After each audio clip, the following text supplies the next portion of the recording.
Welcome to Arian's review, and in today's video we'll be showing you what the Sp1000 amp looks like with the Sp1000 player here. Yes, I have taken the jump and actually purchased an Sp1000 amp, so I'll be showing you what the contents is and how to connect it. Not much sound of impression for now, just a quick connect and what's inside the box.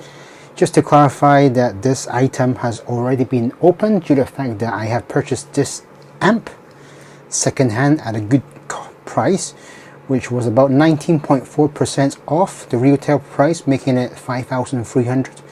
Original price, if you to buy this now in the shops, is 6,580.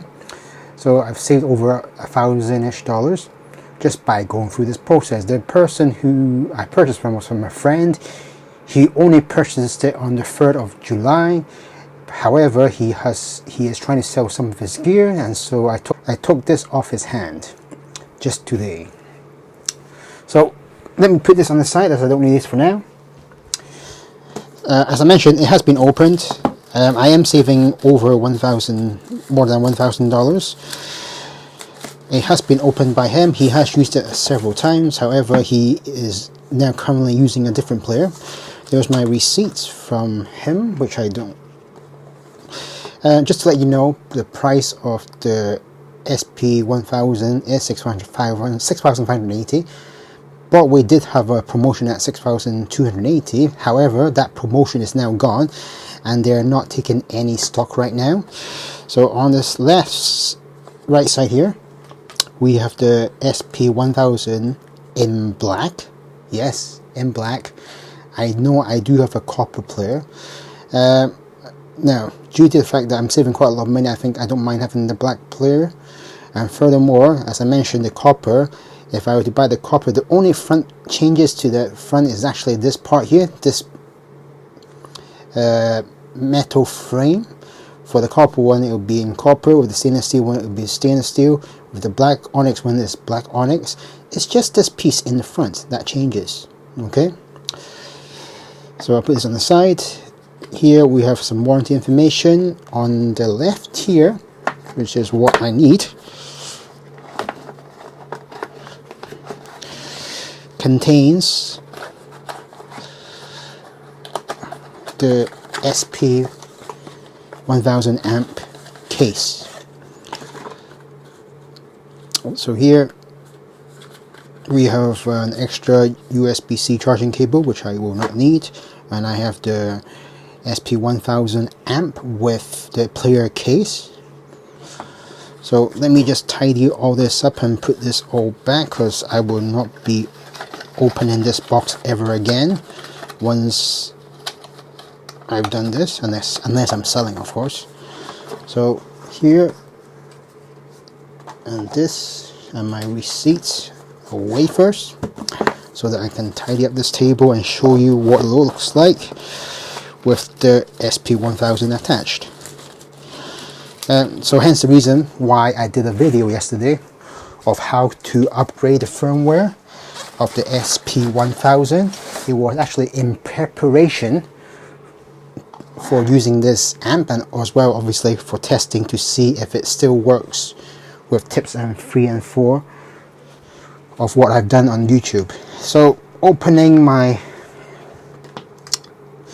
taking out my Sp1000, notice this, if I'm using the amp, then this case will be obsolete for now, unless I'm just going to carry this by itself outside. It does make the item much heavier. So yesterday I've done the firmware upgrade. It slides in. Yes, I know it looks a bit weird, but that's black. It is going to prevent oxidization, so that means I don't have to have this plastic coated. I mean, it's just this part. Next part, you can see here at the back, we have a screw. You rotate it like this. Actually, nope. You rotate it this way like this, and then you push down, and that locks it. Having locked it, I would say it is quite tight, not that loose. I recall with the Sp800 I had, that was copper. It was a little bit loose sometimes, and it disconnects quite easily, making the connection quite bad. I want to put it into the case, and show you what it looks like. Now with my 64 audio A18, volume that I'm using would be possibly less than 50 for sure. So here is my previous player, and this is what it looks like with it in the amp. So yesterday I upgraded the firmware. Remember I showed you that in order to turn on the amp function, I pressed down and I pressed the amp, and as you can see it's turning on. I also turn Wi-Fi off as to save some battery. The amp is right now at 65%. If I press the amp button, already it is turned on when it's on the right. If it's on the left, this is turned off. So turning on, low gain is what I've tested. High gain is the preference that I like. This is version 1.01.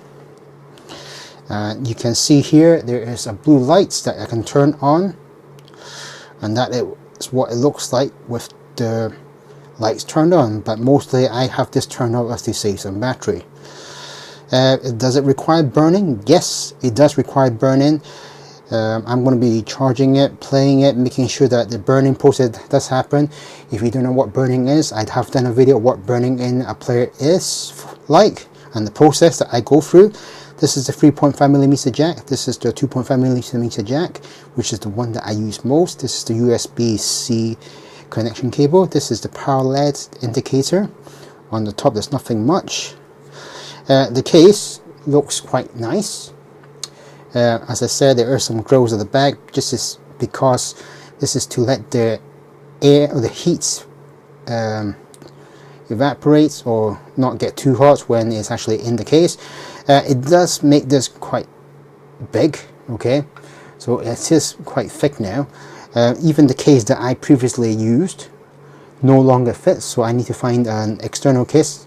Remember, when you have using the amp, your player will be pointing up this way so that you have access to the 2.5mm jack here. And previously the player pointed this way, so that means that when I put it into a case it was like that, but now I have to put it in like that. I might say have something kind of protection here as to protect the machine. And that is roughly what I want to say about the Sp1000 amp. Definitely a definite upgrade for those who have the Sp1000 and who intend to keep the Sp1000. Sp2000 I think for me right now is a bit too much. It's not even released yet. I will have a test of it in the shops when it's out at the end of this month, but I think the cheapest way that I could go for now is actually with this amp upgrade. And as I mentioned, I've saved about 19.4% of the retail price. As far as I'm aware, there are still some stainless steel versions available in the Hong Kong shops. The black one is quite hard to find as far as I'm aware. There are still a couple of copper ones too. And the full retail price is 6,580. I mean, I've saved a lot of money and I'm still getting the warranty. He's not really used that much. And I'm happy with this purchase, and it does provide a better upgrade to your player with the amp. Without the amp, you can see there's a big difference. It's like a jump, yeah. The bass seems deeper, the vocals seems higher. The sound signature stays the same. It doesn't matter which amp you use, by the way. All three amps are the same except with the front cover here. So only changes is the fact that you've got a plate here, and that's only changes. It doesn't change your sound at all, unlike the AK380, which it did due to the fact that the materials used were different. Now for those of you who have access, I do recommend go and test it, as you will definitely probably want to buy it. When I called Broadway to see if they had any stock, they said to me that we are not too sure when the next batch will ever come in, and they were not even willing to take in my deposit as to reserve the next batch. So hence the reason I found this quite a good deal from a friend. Yeah, any questions, just send me in the link below. And again, thanks for watching, and do hit subscribe, and I'll see you again soon.